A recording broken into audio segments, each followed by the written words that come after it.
देख रहे हैं लाइव 7। नमस्कार, लाइव 7 विशेष में आपका स्वागत है। मैं हूं ज्ञान रंजन। दोस्तों, समाचार पत्र पढ़ रहा था और उसी में टाइगर जयराम महतो का एक बड़ा बयान दिखाई दिया। बयान था कि झारखंड में परिसीमन होना चाहिए और अब इसके बाद से ही ये चर्चा शुरू हो गई है, क्या जयराम महतो पर भाजपा के एजेंडे का प्रभाव चढ़ गया है या फिर जो लोग विरोध कर रहे हैं उनके विरोध का कारण भी हम बताएंगे आपको, और समर्थन जो जयराम कर रहे हैं उसका भी कारण बताएंगे। क्या इसके पीछे जनसंख्या की राजनीति, जातिगत जनसंख्या की राजनीति तो नहीं है? सभी जानते हैं कि झारखंड में आधी आबादी जो है, यानी 50% आबादी लगभग आदिवासियों और कुर्मी की है। जयराम महतो कुर्मी जाति से आते हैं और जो परिणाम आए हुए हैं उन्होंने साफ तौर पर इस बात की ताकीद की है कि जयराम महतो को इस बार कुर्मी मतदाताओं का भरपूर समर्थन मिला है। आप अगर आंकड़े को उठाकर देखेंगे कि उन क्षेत्रों में जहां जो कुर्मी बहुल आबादी वाले विधानसभा के क्षेत्र हैं, उन क्षेत्रों में जयराम महतो को लोगों ने वोट किया है और इसके कारण से एनडीए के एक प्रमुख घटक दल आजसू को काफी नुकसान भी उठाना पड़ा। अब दूसरी ओर आप देखें, मुख्यमंत्री हेमंत सोरेन विधानसभा के बजट सत्र के समापन भाषण में वक्तव्य देते हैं, बयान देते हैं, बोलते हैं कि भाई मेरी सरकार रहे या जाए लेकिन राज्य में परिसीमन नहीं होने दिया जाएगा। और वहीं जयराम महतो कहते हैं परिसीमन होना चाहिए। अब तर्क क्या है दोनों का? आप उस तर्क के अंदर भी जाएंगे तो देखेंगे कई चीजें ऐसी हैं जिसके कारण से जो राजनीतिक रूप से जो देख रहा है, जो भी लोग, जो भी राजनेता या पार्टियां देख रही है कि उसको परिसीमन से लाभ क्या मिलना है, जातिगत लाभ क्या मिलना है, इसके हिसाब से वक्तव्य जारी किए जा रहे हैं। यह आशंका जताई जा रही है कि शेड्यूल ट्राइब्स का सीट घटेगा तो जाहिर तौर पर झारखंड मुक्ति मोर्चा और कांग्रेस को लगता है कि भाजपा को जो शेड्यूल ट्राइब्स के लिए रिजर्व सीटों पर एक हाथ से खाली करा दिया गया है, भाजपा के हाथों से निकाल लिया गया है, ऐसे में उनको नुकसान हो जाएगा। भारतीय जनता पार्टी देख रही है कि भाई पिछले 3 चुनाव में, यानी 2 विधानसभा के और 1 लोकसभा के चुनाव में ट्राइबल सीट पर जो है सो उनकी दाल नहीं गल रही है।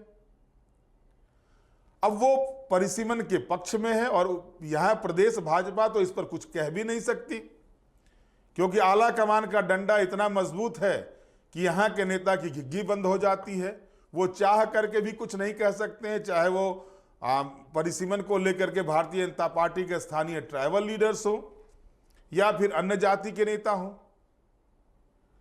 लेकिन जयराम महतो ने इस पर खुल के बातें रखी। उन्होंने कहा कि 1971 के बाद से जो है जिस तरह से रुका हुआ है चीजें, परिसीमन नहीं हुई है। नहीं, पहले आप ये जान लें कि झारखंड में 2008 में जो परिसीमन हुआ था, 2002 में जो परिसीमन आयोग बना था उसमें गुरुजी ने विरोध किया था। उनके साथ कई झारखंड के नेता गए हुए थे। केंद्र सरकार, उसमें मनमोहन सिंह जी की सरकार थी, सरकार के पास जाकर के झारखंड में परिसीमन नहीं कराने का आग्रह किया था और उनकी बातों को जो है मनमोहन सिंह की सरकार ने माना था। सोनिया गांधी से भी मिले थे इस मामले को लेकर के, उनकी बातों को माना था। लेकिन अब जबकि तेलंगाना जैसा स्टेट, तमिलनाडु जैसा स्टेट ये अगर विरोध कर रहा है, जो हिंदी भाषियों की संख्या बढ़ जाएगी तो उनको अपना खतरा नजर आ रहा है।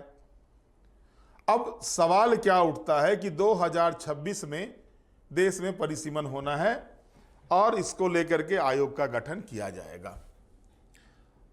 इस बीच बजट सत्र में, जैसा कि मैंने आपको बताया, मुख्यमंत्री हेमंत सोरेन ने विधानसभा के बजट सत्र में परिसीमन के खिलाफ जमकर कहा और साफ साफ कहा कि इसके लिए झारखंड आर पार की लड़ाई लड़ेगा। इसके लिए उनकी कुर्सी रहे या चली जाए। अपने समापन भाषण में उन्होंने कहा केंद्र सरकार के खिलाफ खुली चुनौती उन्होंने पेश की थी और कहा था कि परिसीमन के मुद्दे पर केंद्र से आर पार की लड़ाई होगी तो उसके लिए भी हम तैयार हैं। किसी भी कीमत पर झारखंड सरकार परिसीमन को स्वीकार नहीं करेगी। सरकार रहे या जाए, जो भी होगा सरकार के लिए सबसे अहम होगा, परिसीमन का विरोध जारी रहेगा। झारखंड पर नए परिसीमन के कई असर पड़ने की संभावना दिखाई देती है। संभावना क्या है वो हम आपको बताएंगे। सबसे पहले यह आदिवासी समुदाय की विधानसभा और लोकसभा में आरक्षित सीटों की संख्या को प्रभावित कर सकता है। झारखंड मुक्ति मोर्चा का दावा है कि परिसीमन के बाद आदिवासियों की सीटें कम हो जाएंगी। इसके अलावा परिसीमन के बाद झारखंड में लोकसभा की सीटें बढ़कर 17 हो सकती हैं, लेकिन विधानसभा की सीटों की संख्या में कोई बदलाव नहीं होगा। हालांकि आदिवासी सीटों की संख्या 28 से घटकर 22 हो जाएगी, जबकि अनुसूचित जाति यानी एससी के लिए आरक्षित सीटों की संख्या 8 से बढ़कर 10 हो जाएगी। अब तक तय कार्यक्रम के अनुसार 2026 में देश भर में परिसीमन की प्रक्रिया शुरू हो जाएगी। इस परिसीमन से झारखंड के भी राजनीतिक स्थिति में बदलाव होने वाला है। अगर 2026 में परिसीमन प्रक्रिया की शुरू हो जाती है तो 2029 के चुनाव में संसद और विधानसभाओं में सीटों की संख्या बढ़ जाएगी। माना जा रहा है कि 2029 के लोकसभा चुनाव में लगभग 78 सीटों का इजाफा होने की संभावना है। अब तक जो संकेत मिले हैं उनके अनुसार झारखंड में लोकसभा सीटों की संख्या बढ़कर 17 हो सकती है। झामुमो के विरोध का आधार यह है कि वर्तमान में 14 सीटों में से 5 आदिवासियों के लिए आरक्षित है जो लोकसभा की हैं, लेकिन 17 सीटें होने पर भी आरक्षित सीटों की संख्या नहीं बढ़ेगी, यानी आदिवासियों का प्रतिनिधित्व कम हो जाएगा। विधानसभा सीटों के बारे में यह कहा जा रहा है कि झारखंड में विधानसभा की सीटें नहीं बढ़ेगी, लेकिन आदिवासी सीटों की संख्या 28 से घटकर 22 हो जाएगी, जबकि अनुसूचित जाति के लिए आरक्षित सीटों की संख्या 8 से बढ़कर 10 हो जाएगी। पिछली बार 2007 में देश भर में विधानसभा और लोकसभा की सीटों का परिसीमन हुआ था 2008 में। इस परिसीमन के हिसाब से 2009 के लोकसभा चुनाव हुए थे देश भर में और तब झारखंड में भी यह लागू होना था, लेकिन विरोध के कारण से इसे झारखंड में लागू नहीं किया गया था। अब यह मुद्दा एक बार फिर गर्म हो गया है। झामुमो ने 2026 में होने वाले इस प्रस्तावित परिसीमन का विरोध करने की घोषणा कर दी है। ये सारी चीजें लगातार होती आ रही थी, लेकिन इस बीच जिस तरह से एक स्थानीय दैनिक में बेबाक तरीके से टाइगर जयराम महतो ने परिसीमन का समर्थन किया है, परिसीमन होना चाहिए, तो जाहिर तौर पर हम आपको इसका इतिहास बताते हैं कि 2016 में कोडरमा से सांसद थे रविंदर कुमार राय और उन्होंने पार्लियामेंट में यह बात उठाया था कि झारखंड में विधानसभा और लोकसभा की सीटों की संख्या बढ़नी चाहिए। अभी के हिसाब से अगर आप देखेंगे तो लगभग 3.5 करोड़ का पॉपुलेशन झारखंड का हो चुका है। 14 लोकसभा की सीटें हैं। अगर एक सीटों का अगर आकलन करेंगे तो 20 लाख आबादी एक सीट पर लगभग आती है। वहीं अगर विधानसभा के 81 सीटों की बात आप करते हैं तो 4 लाख की आबादी जो है सो लगभग एक विधानसभा पर आती है। और ऐसे में एक जनप्रतिनिधि को 4 लाख की आबादी के कार्यों को, विकास कार्यों को उन तक पहुंचाना एक बड़ी जिम्मेवारी हो जाती है। और इसी मुद्दे को रविंदर कुमार राय जो तत्कालीन एमपी थे कोडरमा से, उन्होंने उठाया था। उन्होंने यह भी कहा था कि झारखंड की स्थिति यह है कि एक एक लोकसभा क्षेत्र 3-3 जिले में पड़ जाते हैं।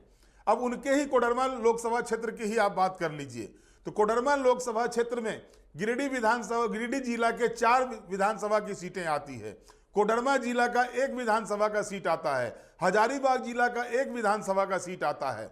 वैसे ही अगर आप बात करते हैं गिरिडीह लोकसभा क्षेत्र का तो गिरिडीह जिला लोकसभा क्षेत्र गिरिडीह का है, लेकिन अगर वहां आप देखेंगे तो गिरिडीह का 1 मात्र जो है सो सीट आता है गिरिडीह और बाकी सीटें बोकारो जिला के आ जाते हैं। धनबाद में भी आप देखेंगे तो उसमें भी कुछ सीटें जो है सो दूसरे जिले में आते हैं। उसी तरह से अगर आप बात करते हैं अन्य जिलों को की ओर भी आप जाते हैं, अन्य लोकसभा क्षेत्रों की ओर भी आप जाते हैं तो वहां पाएंगे कि जिला अलग हो जाता है। अब गोड्डा लोकसभा का क्षेत्र है, गोड्डा लोकसभा क्षेत्र है और उसमें अगर आप देखेंगे तो गोड्डा जिला के भी कुछ सीटें हैं, 3 सीटें हैं और देवघर जिला के भी 3 सीटें हैं और माफ कीजिएगा दुमका जिला का भी सीट आता है उसमें। गोड्डा जिला का 2 ही सीट है, 3 सीट है और 1 सीट दुमका जिला का आता है जरमुंडी। तो ये स्थिति बनी हुई है। और इस स्थिति में जो डिमांड लगातार हो रहे थे, झारखंड में लोकसभा और विधानसभा की सीटें बढ़ाई जाए। जहां तक मुझे याद है, पुरानी विधानसभा में उस समय इंदर सिंह नामधारी स्पीकर हुआ करते थे। एक सर्वसम्मत प्रस्ताव गया था झारखंड से केंद्र सरकार के पास कि झारखंड में विधानसभा की सीटों को 120 किया जाए ताकि समुचित प्रतिनिधित्व लोगों को मिल सके, लेकिन उस पर कोई कार्रवाई नहीं होती है। अब 81 विधानसभा का क्षेत्र है और 3.5 करोड़ आबादी है। एक विधानसभा पे एक विधायक के ऊपर 4 लाख आबादी की जिम्मेवारी है। एक जनप्रतिनिधि के ऊपर लगभग 4 लाख लोगों को देखना पड़ता है। और इसी कारण से जो है सो लगातार ये मांगे हो रही थी। लेकिन अब झारखंड मुक्ति मोर्चा का अगर आप उसको गौर करेंगे तो झारखंड मुक्ति मोर्चा की राजनीति जो है वो MMM पर टिकी हुई है। मांझी, महतो और मुस्लिम। महतो भले ही सीट जो है सो एक सीट लाए जाए टाइगर जयराम महतो, लेकिन महतो वोट बैंक में जबरदस्त तरीके से अपनी पहुंच बनाई है टाइगर जयराम महतो ने। और नतीजा है कि टोटल वोट का 7 से 8% पहली मर्तबा चुनाव लड़ने वाली पार्टी JLKM को आता है। 10,90,000 से ज्यादा वोट उनको मिलते हैं। सीटें एक ही वो जीत पाते हैं। लेकिन वहीं अगर देखें 27% वोट ला करके झारखंड मुक्ति मोर्चा 34 सीटें लाती है। भारतीय जनता पार्टी 33% वोट ला करके 21 सीटें लाती है। कांग्रेस पार्टी 15% वोट ला करके 16 सीटें लाती है। RJD 6% वोट ला करके 4 सीटें लाता है।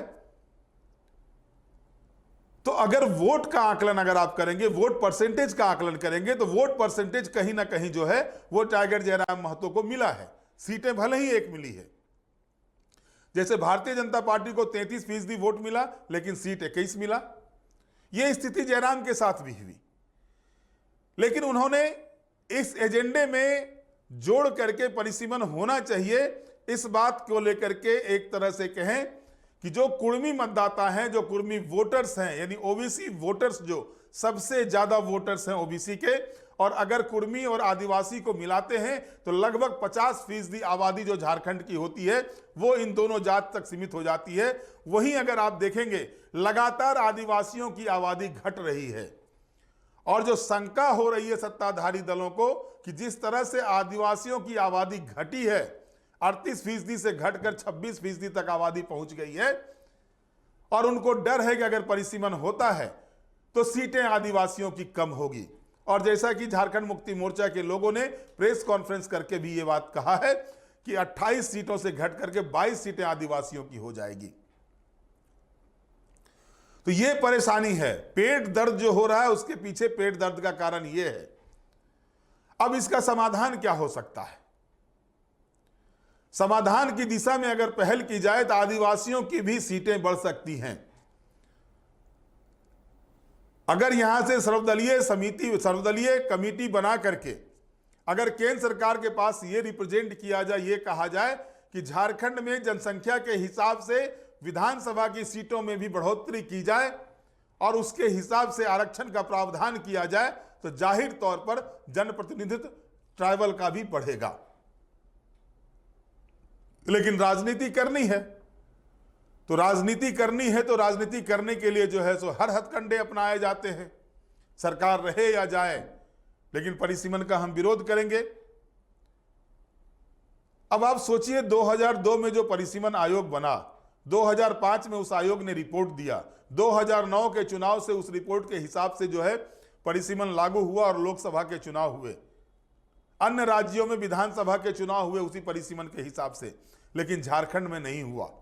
झारखंड के लोगों ने विरोध किया, झारखंड में नहीं हुआ। लेकिन अब सवाल यह उठता है कि कितनी मर्तबा इसको रोका जाएगा। आदिवासियों की जनसंख्या अगर घट रही है तो उसके लिए सरकार की ओर से क्या काम किए जा रहे हैं?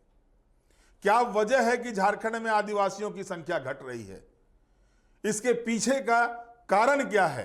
क्या इस कारण को खंगालने का प्रयास करेंगे झारखंड के राजनीतिक दल? जिन आदिवासियों के नाम पर झारखंड राज्य का गठन हुआ, जिन आदिवासियों के उत्थान को लेकर झारखंड राज्य का गठन हुआ, क्या सिर्फ राजनीति करने के लिए आदिवासी समुदाय बचे हुए हैं? क्या उनके हक को, उनके अधिकार को दिलाने की दिशा में काम नहीं हो सकता है? और आवश्यकता इसी बात की है।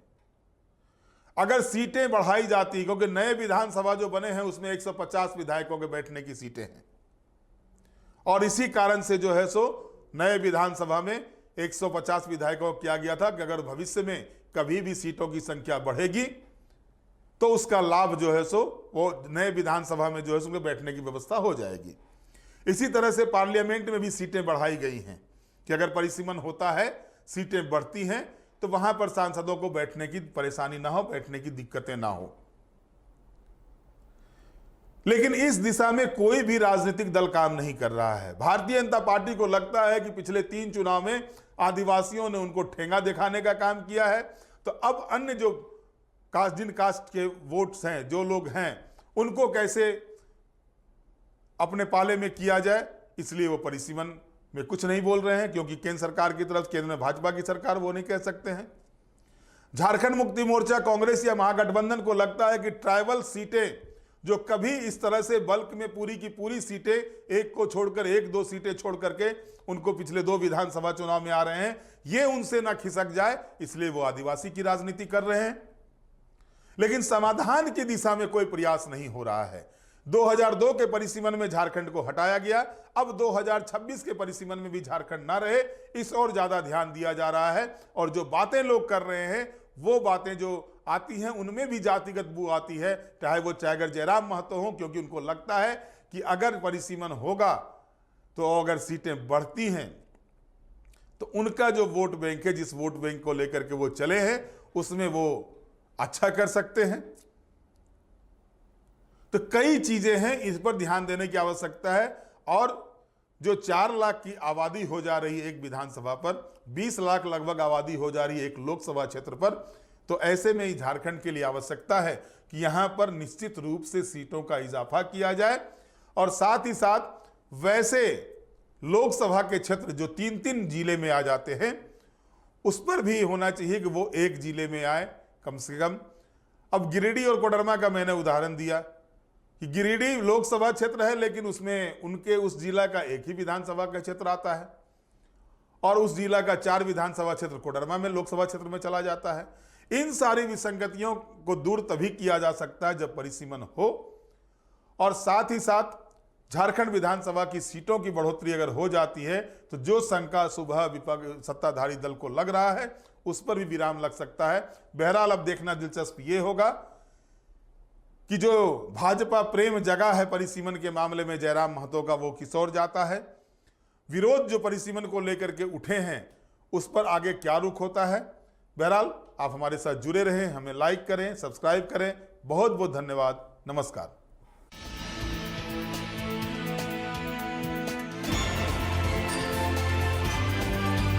आप देख रहे हैं लाइव 7।